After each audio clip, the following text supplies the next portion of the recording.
Hello, everyone. Gonna take a couple seconds here just to allow people to hop on.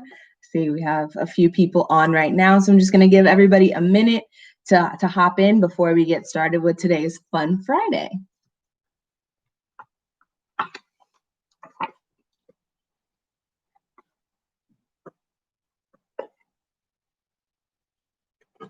Got my colors here. And for those of you who are here now, the Fun Friday activity will require you to have some paper and something to write with, a pair of scissors, some tape or glue or a stapler, something that can put two pieces of paper together, and some string. Now, if you're like me and don't have string, you could always use some floss.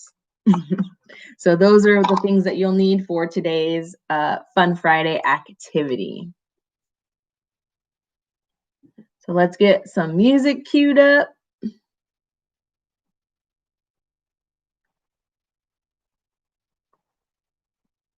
And allow a few more folks to come on in before we make the announcements. I would hate for folks to miss the shout outs for this week or the raffle winners for this week. So we will just vibe out to some tunes and give everybody a second to gather their materials.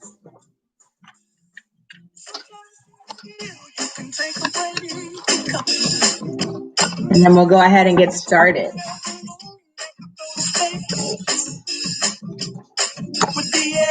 Like I don't care, baby, by the way. Because I'm happy. Clap along if you feel like a room without a roof. All right. Hopefully you've had some time to gather your materials for today. If not, that's okay, but I'm gonna go ahead and begin the announcements and kick off Fun Friday. So as you may have remembered, our theme is around the world. So each and every time we have one of these YouTube lives, we are taking you to somewhere new in the world. So be prepared for that when we get into our activity for the day. As you know, today is Fun Friday.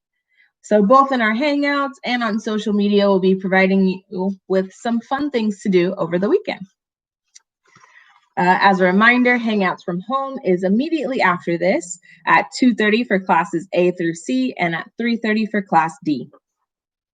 All right, let's get to our shout outs.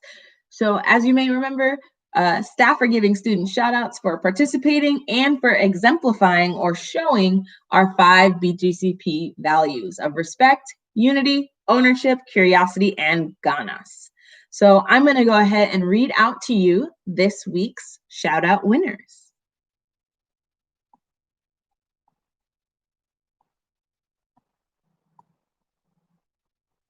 All right.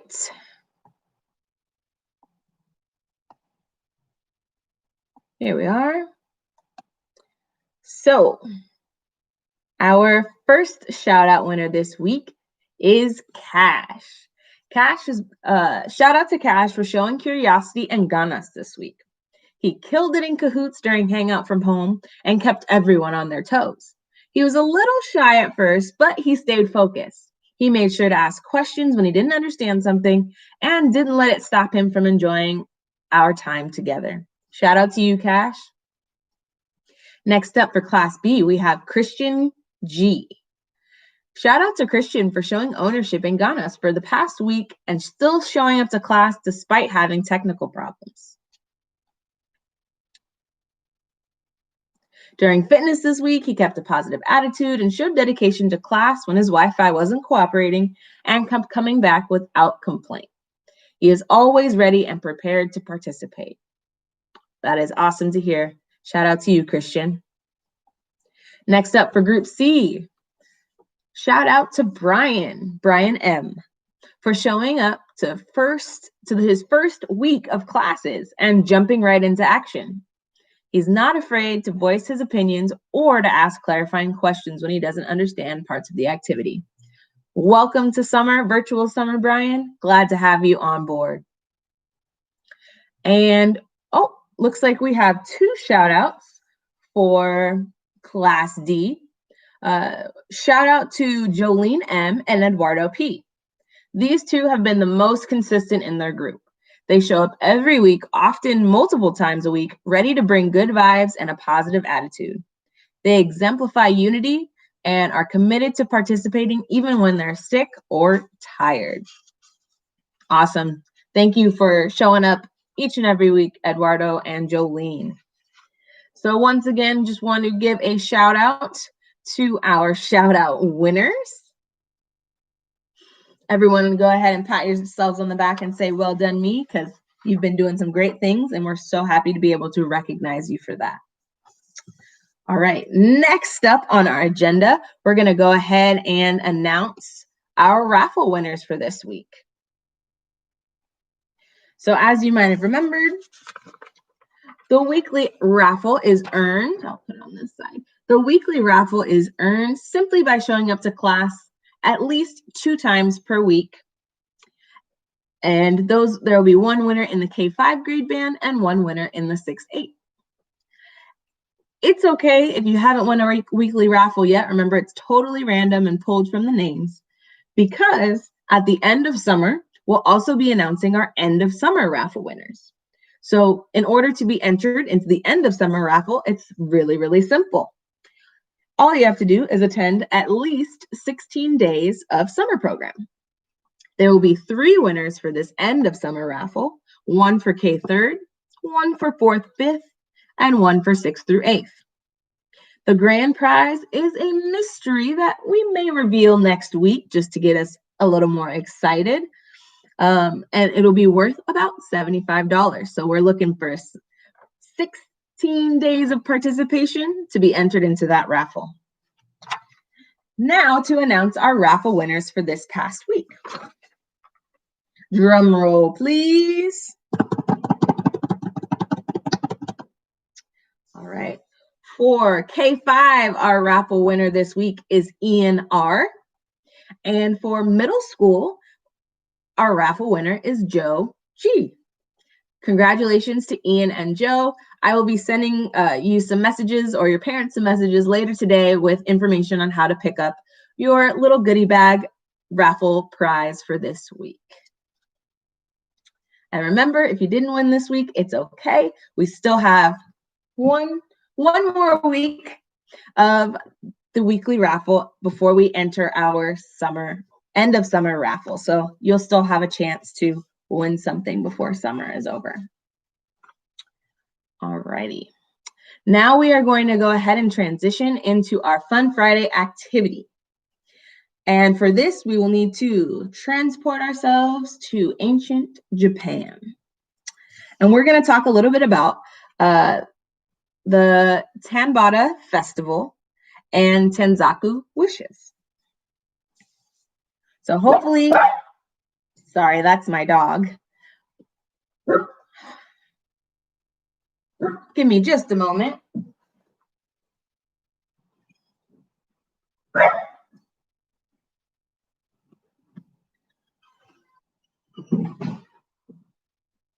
All right. Now that it's just us again.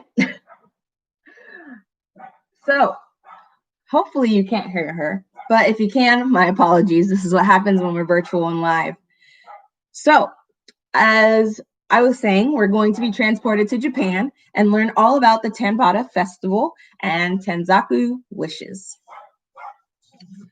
But before I can explain the activity, gotta give us a little history. I apologize if this graphic is difficult to see. I ran out of colored ink today, so bear with me as I explain a little bit about the origin of the festivals and what they mean. So the Tanbata Festival typically takes place between July and August in different parts of Japan. The holiday is based on a story about the stars, like the literal stars, Vega and Altair, which are closest to each other on the 7th day of the 7th month of the lunar calendar. So that's July 7th. A long time ago, there lived a beautiful princess named Orimi, or Vega. And that's her there. A little hard to see her. She weaved very beautiful cloth and worked very hard. So hard that she couldn't meet anyone to fall in love with. Her father felt sorry for her, so he introduced her to Hikobashi, or Altair, a cow herdsman who lived on the other side of the Amaganawa River, also known as the Milky Way. Remember, we're talking about the stars. It was love at first sight, and the two spent so much time together that they actually neglected their responsibilities. So Vega stopped making her cloths, and Altair stopped watching over his cow herd.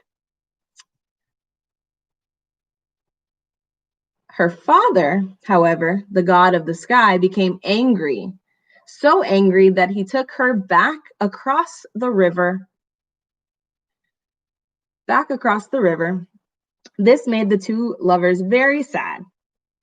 And that is when her father decided, well, maybe he had been a little too harsh. So he allowed them to meet once a year on the 7th day of the 7th month. And it is said that in order for them to meet each other, because now the bridge of the Milky Way had flooded and it was too hard for them to get to each other, they could no longer walk back and forth to see each other. But instead, there were birds that greeted them in the sky that carried them to one another to meet on the 7th day of the 7th month. So the Tanbata festival was born from this ancient story. And the way that you celebrate is by taking small pieces of paper or tenzaku. And I don't have a rectangular paper, so that's why we'll need our scissors a little bit later. And if you have some colored paper, great. You can go ahead and begin to fold and cut into a rectangle.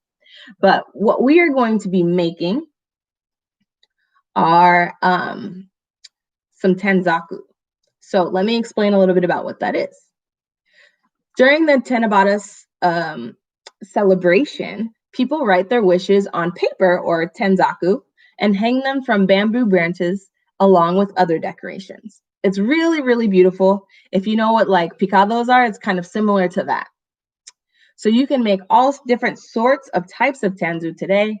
And I even put a link in the chat for how to make one of the trickier ones, the paper lantern. And you can click that and use that to make your own today as well. But we are going to keep it simple today and cut our paper into some strips. So I'm going to go ahead and just take my scissors and cut my paper into some strips.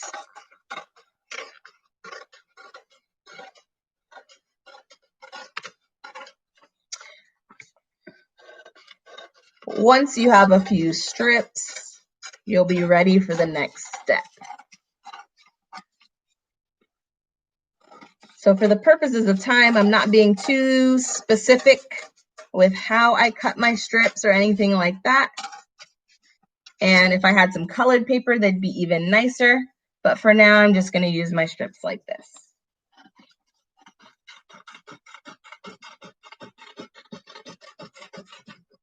Okay. Once you have the strips to your liking, you're going to go ahead and spread them out. Now here comes the fun part. And let's get a little festival music for us for this part.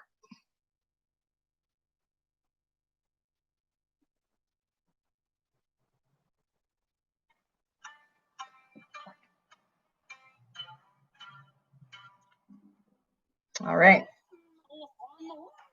So what we are going to do now is write our wishes.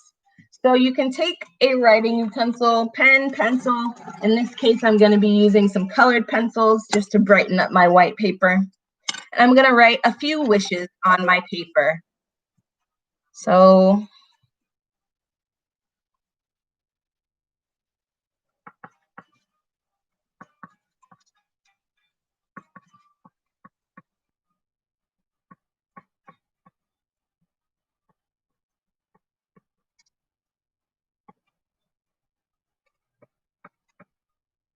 Your wishes can be personal to you. They can be wishes for others. So you can send goodwill or good wishes to other people as well.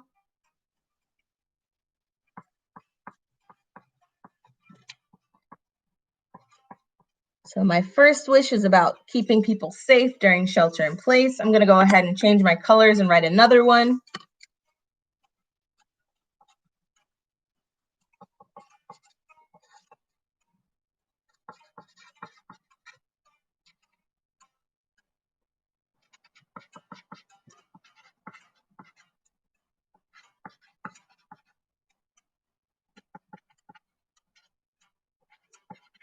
Okay. My next wish was just wishing that everyone will have fun today. And I'm going to go ahead and do one more.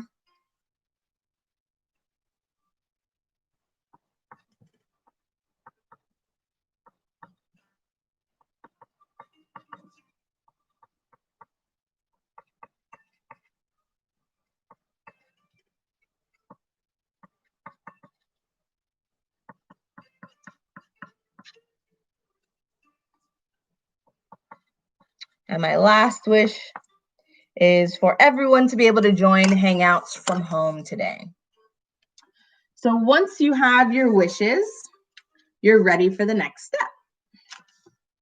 So you can use a hole puncher if you have one. I personally don't have one, so I'm just going to find something with a small point, maybe like a pen or a pencil, and I'm just going to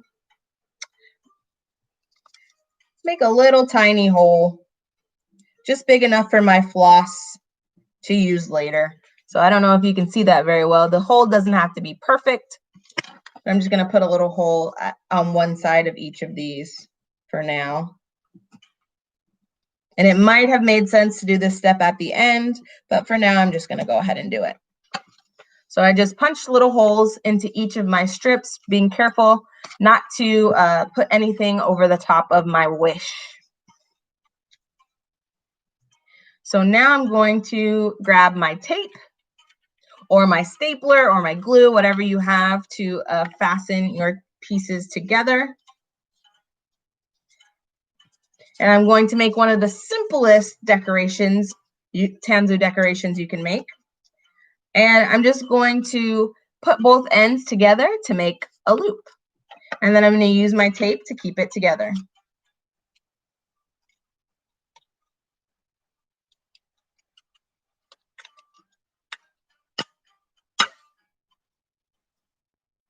And I'll go ahead and just put this on the inside.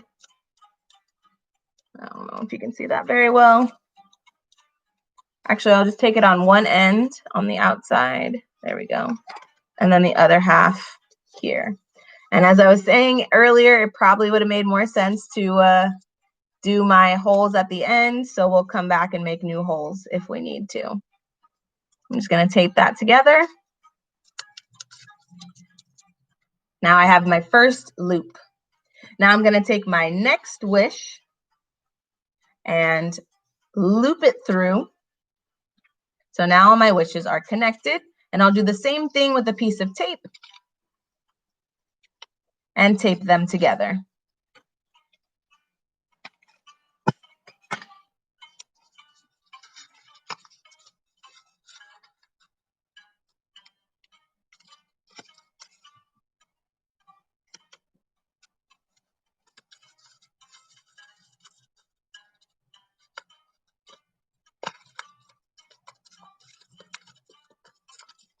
And I'll take my last strip or my last, my last strip and do the same thing.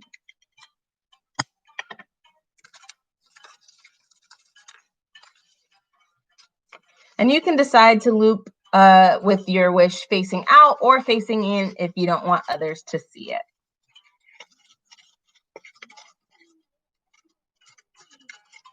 I'm okay with people seeing mine, so I've left mine with my wish facing out.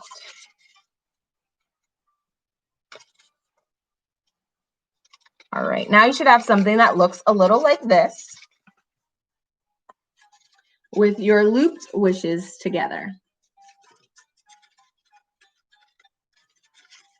Now, if you still have a hole that's visible, This is where your string, or in my case, your floss, comes in. So now that we have this, we can use it to decorate.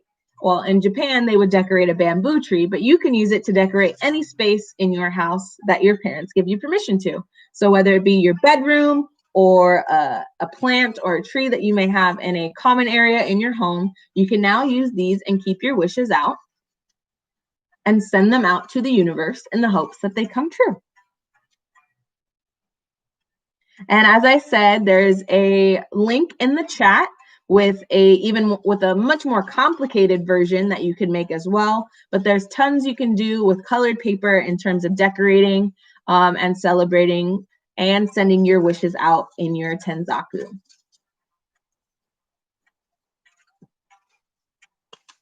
All right.